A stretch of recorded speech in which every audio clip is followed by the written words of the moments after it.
everybody, just me again, Wayne. And this is kind of a sequel, but really more of just a replacement for the video I did a few days ago about finding your sound on the Fender Mustang GTX 100. And if there's a subtitle to this video, it shouldn't just be RTFM. It should be RTFHM. Read the fucking hidden manual. Because I read the manual that came with the amplifier, and I went, oh, okay, this is of limited use, but let's go with it. And so I dorked around for quite a while trying to figure out how to use the amp and find amplifier simulations that I liked and so forth. And then I made the previous video. Well, a few days ago I said to myself, I'm going to find out what each of those little amplifier sim icons on the Fender Tone app corresponds to. And then I can make a list and put it in a video, and it will be a tremendous service to everyone because they'll know exactly what the amplifier is supposed to be simulating.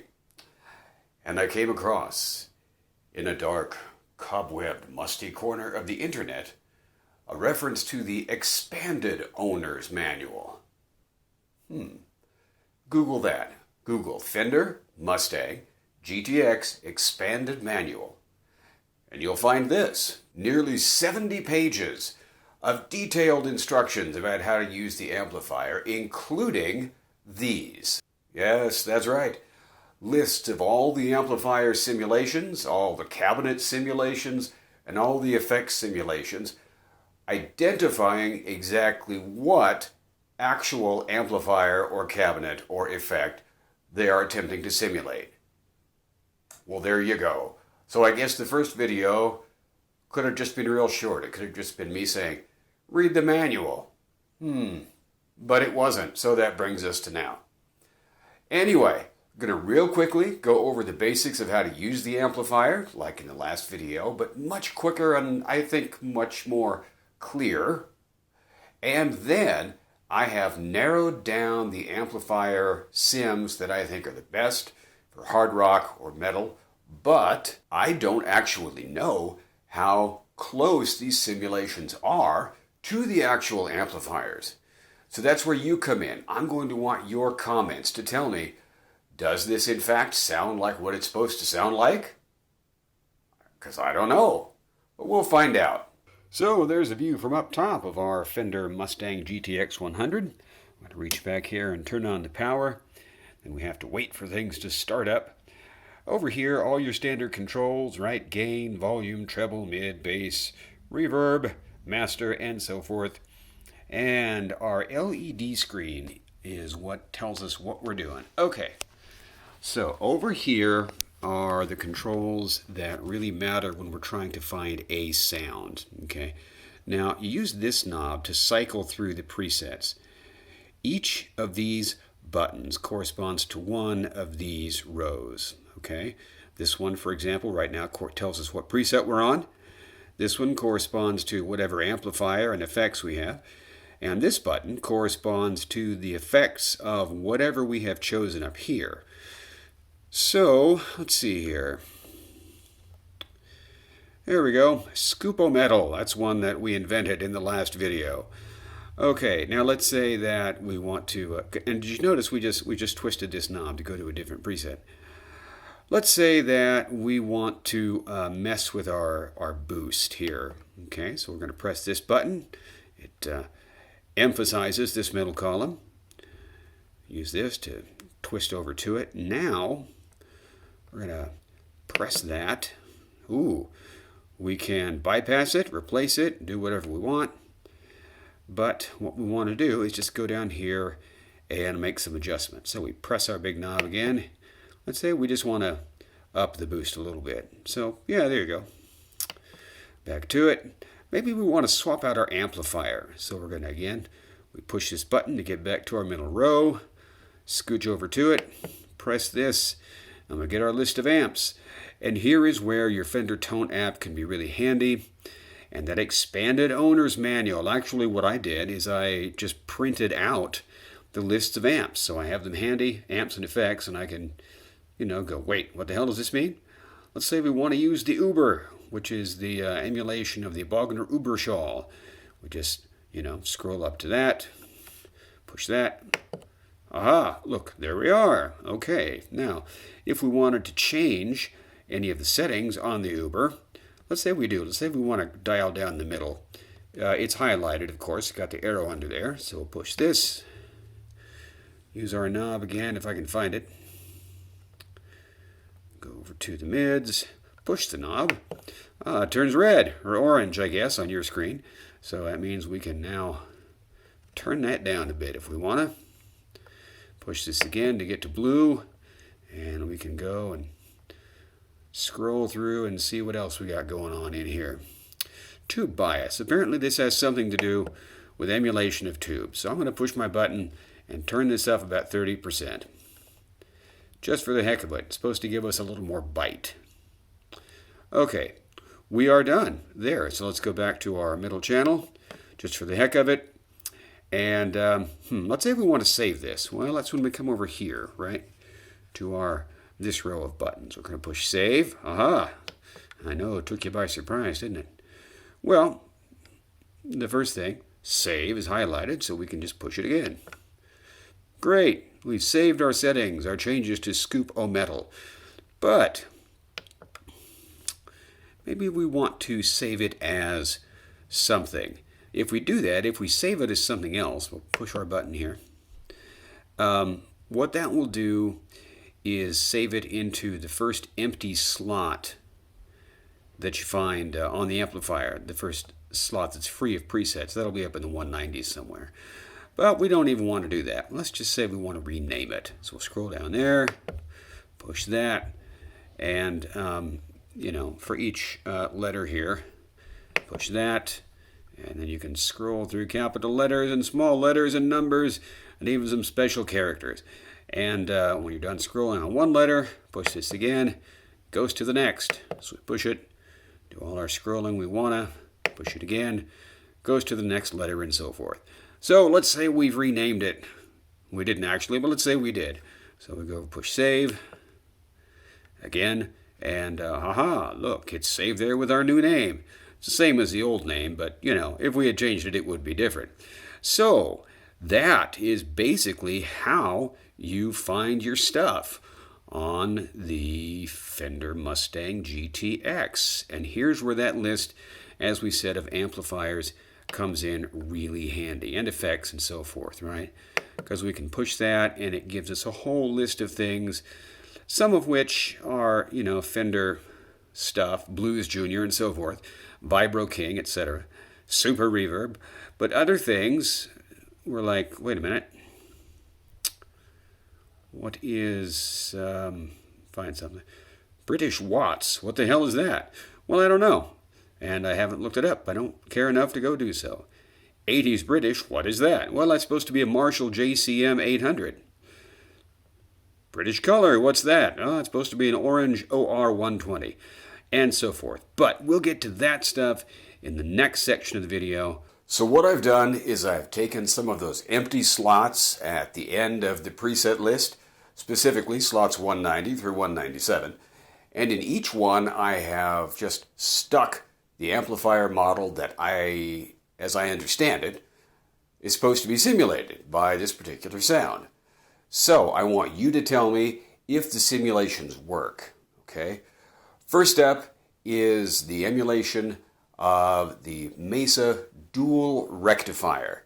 Now most of these amps I have just left, these amp sims, I've just left dry, haven't added any effects. I've dialed down the middle, I think, on all of them, because I just like that scooped in the middle sound. But with one or two of them, I have added an effect or two, or a little equalization or something like that. For example, on this one, the sim for the Mesa rectifier, I've added the 7-band EQ in the post amplifier stage to try to get a little bit more of that bass, some treble, and cut out the middle kind of tone. Again, just because I kind of like it. So here's that sound. Let me know, does it sound like a Mesa rectifier?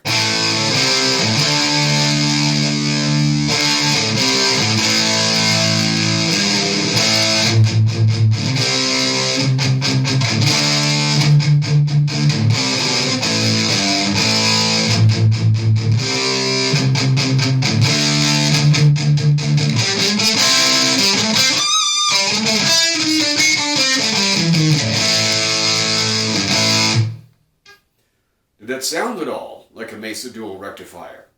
I don't know. You tell me. Okay, next, in Fender speak, is the BB15 High. It's supposed to emulate Fender's own Bassbreaker 15.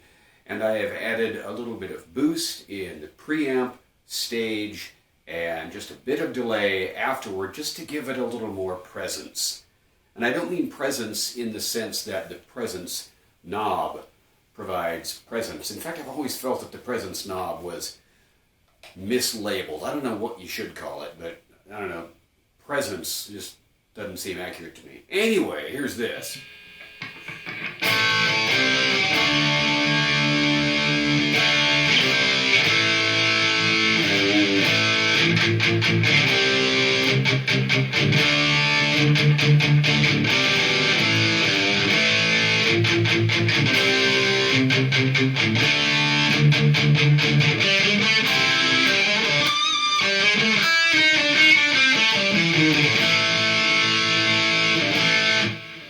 In Fender lingo, this next simulation is 80s British, but it's supposed to simulate the Marshall JCM 800.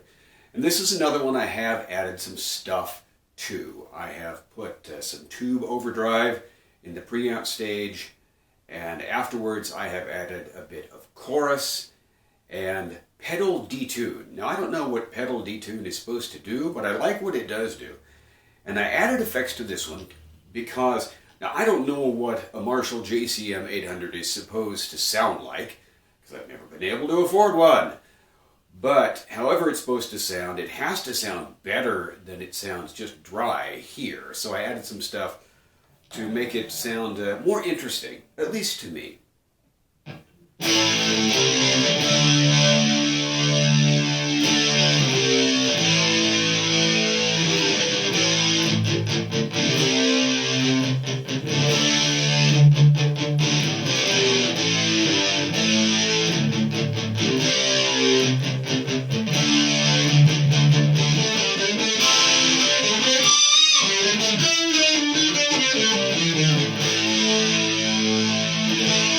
Next we have what Fender calls the FBE 100. It's supposed to emulate a Friedman BE 100, and I haven't added anything to this one.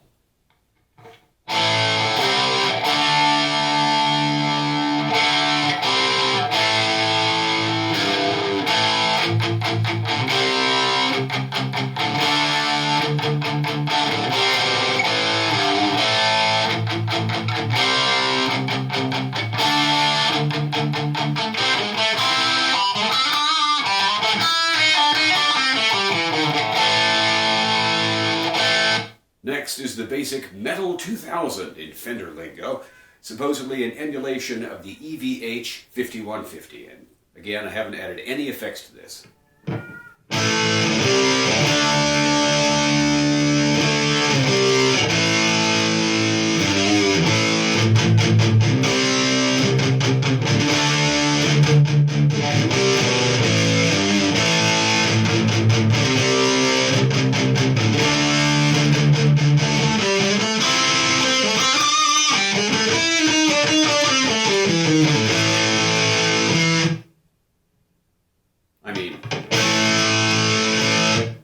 That's what I meant. The next one in Fender language looks like IIC plus lead. It's supposed to be supposed to be 2C plus lead, emulating the Mesa Boogie Mark IIC lead channel. And I've added a little bit of delay, I think. Let me check. Yep, just a little delay to the end of this.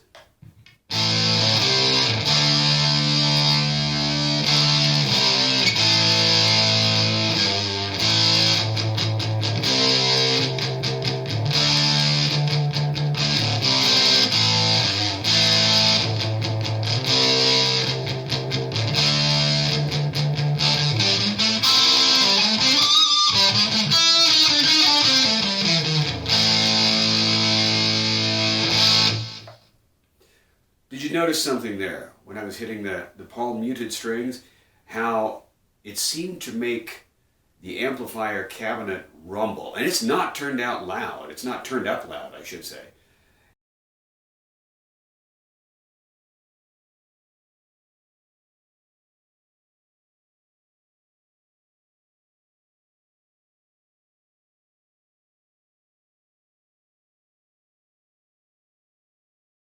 And it has, I don't understand it. Nothing is shaking, but there's some kind of vibration that's coming through that just doesn't feel quite right. I don't get that much vibration when I use, for example, my PV Viper 75 on its dual rectifier setting.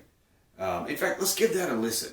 Okay, this is from my PV Viper 75, one of the first line of Vipers, which were one of the first modeling amps. Back when amp designers had to scratch their designs with a bone on the walls of caves in France.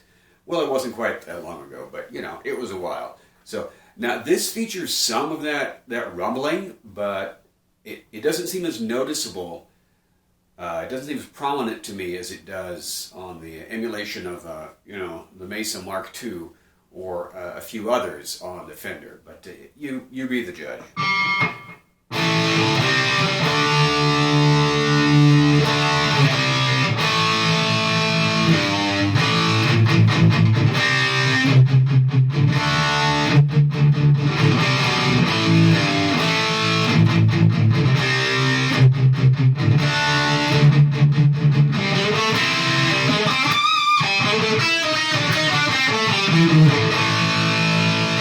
Next up is the Supersonic, one of Fender's own amplifiers, and I've put just a little bit of reverb on the end of this.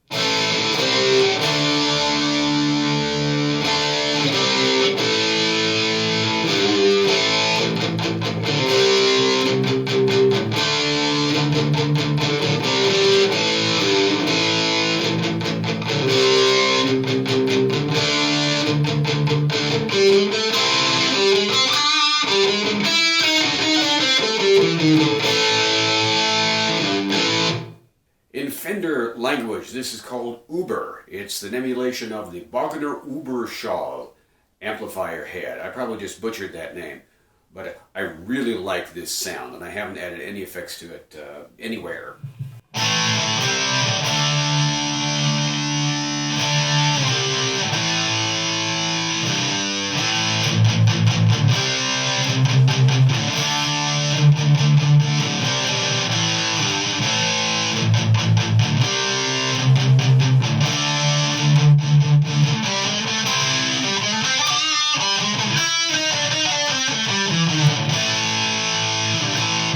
Next in finger lingo is British Color.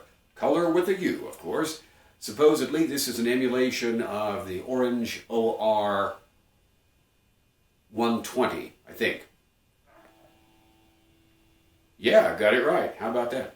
Now, if you've played through an Orange amplifier, you know that the tone generally sounds like it's originating from somewhere at the bottom of a tar pit.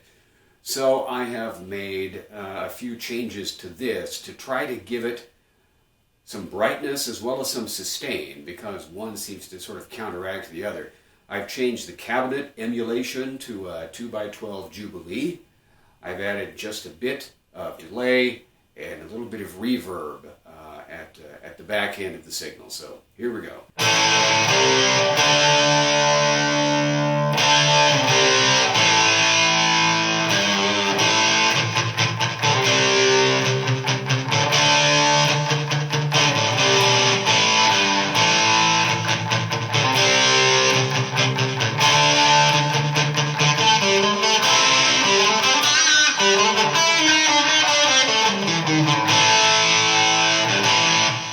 Comment section, let me know how closely you think any of those simulations sounds to the amplifier it's supposed to be simulating.